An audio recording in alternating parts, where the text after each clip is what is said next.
അപ്ഡേറ്റ്സിലേക്ക് സ്വാഗതം. ആദ്യം പ്രധാന വാർത്തകൾ. ഫ്രാൻസിസ് മാർപ്പാപ്പയുടെ 1ാം ചരമവാർഷികം ആചരിച്ചു. ലിയോ 14 യൂണിവേഴ്സിറ്റി ക്യാമ്പസ് മാർപ്പാപ്പ ഉദ്ഘാടനം ചെയ്തു. യേശുപിതാവിനെ കുറിച്ചുള്ള പുതിയ സിനിമ പ്രദർശനത്തിനെത്തി. യുകെയിൽ ക്നാനായ സംഘടന പുരുഷന്റെ വഴി അപമാനിച്ചു. പ്രതിഷേധം വ്യാപകം. മേജർ ആർച്ച് ബിഷപ്പിന്റെ സപ്തതി ആഘോഷിച്ചു. വാർത്തകൾ വിശദമായി. ഫ്രാൻസിസ് മാർപ്പാപ്പയുടെ 1ാം ചരമവാർഷികം ആചരിച്ചു. ഫ്രാൻസിസ് മാർപ്പാപ്പയുടെ സ്മരണ ലോകം മുഴുവൻ ആചരിച്ചു.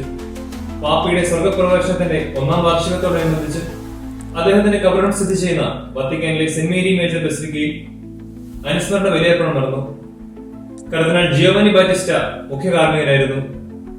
കർദിനാൾമാർ, മെത്രാപ്പൊലീത്തമാർ, മെത്രാൻമാർ, വൈദികർ, സന്യസ്തർ, അൽമായർ എന്നിവർ പങ്കെടുത്തു. ആഫ്രിക്കൻ പര്യടനത്തിലായിരുന്ന ലിയോ മാർപ്പാപ്പയുടെ സന്ദേശം വിശുദ്ധ കുർബാന മധ്യേ കർദിനാൾ ജിയോവനി വായിച്ചു.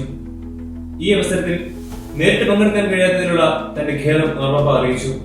ഫ്രാൻസിസ് മാർപ്പാപ്പയെ കുറിച്ചുള്ള വത്തിക്കാൻ തയ്യാറാക്കിയ ഡോക്യുമെന്ററി ഇതോടനുബന്ധിച്ച് പ്രദർശിപ്പിച്ചു.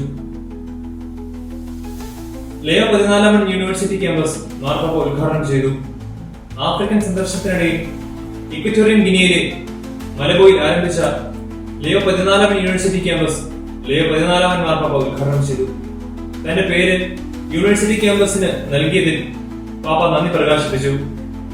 മനുഷ്യരിലുള്ള വിശ്വാസത്തിന്റെ പ്രകടനമാണ് വിദ്യാഭ്യാസ സ്ഥാപനങ്ങൾ ആരംഭിക്കാൻ പ്രേരണ നൽകുന്നതെന്ന് പ്രസ്താവിച്ച പാപ്പ വിദ്യാർത്ഥികളുടെ എണ്ണത്തേക്കാൾ ഗുണത്തെ പ്രാധാന്യം നൽകണമെന്ന് ഓർമ്മിപ്പിച്ചു.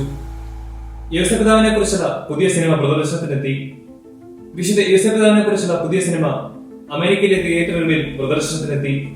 Saint Joseph Guardian of the Family എന്നാണ് സിനിമയുടെ പേര്. കുടുംബങ്ങൾ തുടർച്ചയായി ആക്രമണങ്ങൾ നേരിടുകയും കുടുംബ മൂല്യങ്ങൾക്ക് തകർച്ച നേരിട്ടുകൊണ്ടിരിക്കുകയും ചെയ്യുന്ന ഇന്നത്തെ സാഹചര്യത്തിൽ വിവാഹിതരായ വ്യക്തികളും കുടുംബജീവിതക്കാരും നേരിടുന്ന വെല്ലുവിളികളെ നേരിടാൻ ഏറ്റവും നല്ല മാധ്യസ്ഥ ശക്തി വിശുദ്ധ യേശുപിതാവാണെന്ന് വ്യക്തമാക്കുകയാണ് ഈ ചിത്രം. പോളിഷ് പ്രൊഡക്ഷൻ ഹൗസായ റാഫേൽ ഫിലിം ക്രൗഡ് ഫണ്ടിങ്ങിലൂടെയാണ് സിനിമ നിർമ്മിച്ചിരിക്കുന്നത്. യുകെ ക്നാനായ സംഘടന പുരുഷന്റെ വഴി അപമാനിച്ചു. പ്രതിഷേധം വ്യാപകം. പുരുഷന്റെ വഴി പ്രാർത്ഥനയെ അവഹേളിച്ച് യുകെയിൽ ക്നാനായ സംഘടന. യുകെയിലെ ക്നാനായ കാത്തലിക് അസോസിയേഷൻ ബർമിംഗ്ഹാം യൂണിറ്റാണ് പുരുഷന്റെ വഴി അപമാനിച്ചത്. നിന്ദനാപരമായ വിവരണത്തിനൊപ്പം ഈശോയുടെ പീഡാസഹനം പ്രച്ഛന്ന വേഷധാരികളെ ഉപയോഗിച്ച് വികലമാക്കുകയും ചെയ്തു. ഇതിനെതിരെ വ്യാപക പ്രതിഷേധമാണ് ഉയർന്നിരിക്കുന്നത്.